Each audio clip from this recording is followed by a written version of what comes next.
Nais niya ang pagkat umano ng jeepney sa kanyang lane habang palabas siya sa main road. Ang jeepney driver din umano ang unang nanipa kaya siya gumanti ng suntok. Pagtubang ko lang naman, balik sa ako nga, natibot ko nga sa tubang ko. Kaya kung wala ko yung magkawari, lambot ko sa tuto nga. Tulog ko eh. Ito layo ka pa. Tanay yung taga-amo ko yung lugar. Ipinablatter na ng jeepney driver sa pulisyang insidente. Handa naman ang SUV driver na harapin ang reklamo.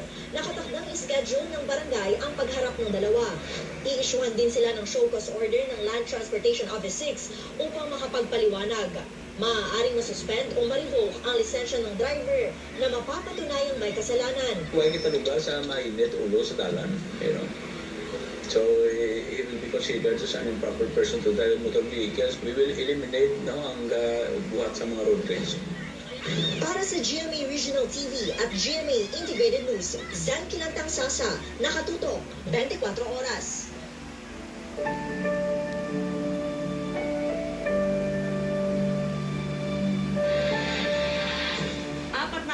Bago ang undas weekend, maaga na sa mga pantalan ang ilang biyahero. Mahigit 2 milyon ang inaasahang daragsa sa mga pantalan. Kaya naman sinita ng Transportation Department ang mga shipping line na wala pa rin online ticketing at booking. Nakatutok si Oscar Oida. Hindi naman daw sa sobrang